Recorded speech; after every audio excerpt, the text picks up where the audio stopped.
Minhas caras, meus caros, eu afirmo na minha coluna na Folha de hoje que o Lula venceu o debate ou embate sobre os juros.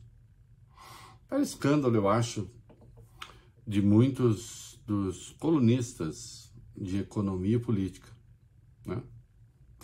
Fazer o quê?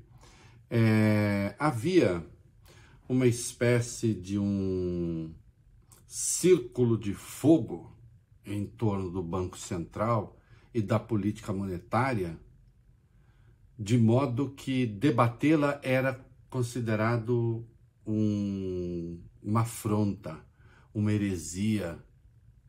Ninguém podia tocar nesse assunto. Até falo na coluna que parecia a sarça ardente de onde emanava a voz de Deus. Nem olhar para ela se podia. E, no entanto, a política de juros é determinada por homens que estão neste mundo, né? Roberto Campos Neto e os diretores outros do Banco Central não pairam acima da vulgar humanidade. E ninguém tocava no assunto, o Lula foi lá e tocou. E fez muito bem. Porque, de fato, os juros que estão aí são proibitivos. Né? E depois que o presidente falou, as críticas começaram a aparecer, dizendo, é isso mesmo. Né? Sim, Lula apanhou da imprensa e continua a apanhar uma barbaridade.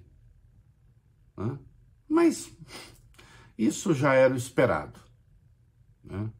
A verdade é que manifestações contra a política de juros apareceram até de alguns setores que imaginavam estariam alinhados com essa política monetária, como a gente viu no seminário do BTG Pactual. Na quarta-feira, o Fernando Haddad, ministro da Fazenda, jantou com pesos pesados da economia, empresários do Grupo Esfera, né, 50. E se imaginava debater reforma tributária, que vocês sabem, eu acho que não sai, mas eu espero estar errado. Né? E não, os empresários queriam debater reforma tributária, coisa nenhuma, eles queriam falar sobre juros. E tinha gente de banco lá também. Falar sobre juros, isto é, criticar a política monetária, pedir mudança. Né? O João Camargo, que coordena esse Grupo Esfera, afirmou o seguinte, muitos gestores de assets, de fundos, né?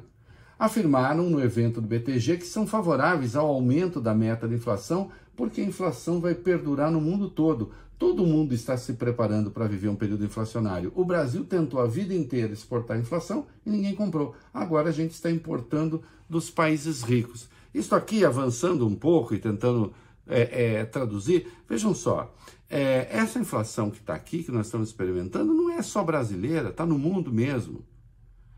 Não é uma inflação de demanda, isto é, não tem um monte de gente querendo comprar e, portanto, o preço sobe. É a inflação que deriva do chamado choque de oferta em razão da desorganização das cadeias produtivas por causa da pandemia e da guerra da Ucrânia.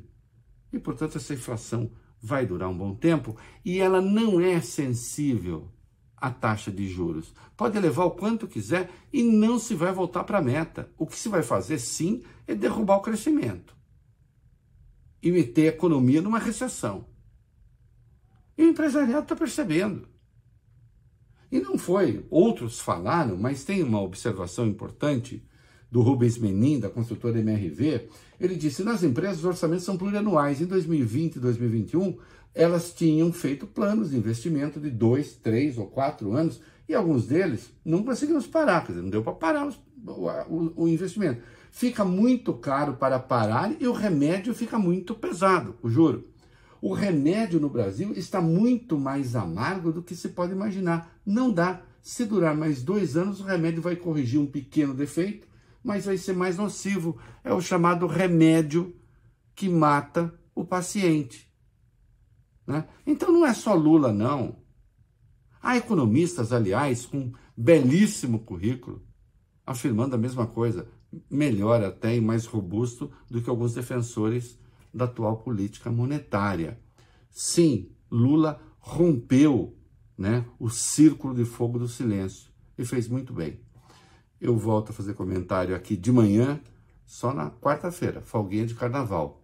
Brinquem com juízo, tá bom? Na quarta a gente se encontra, é isso aí.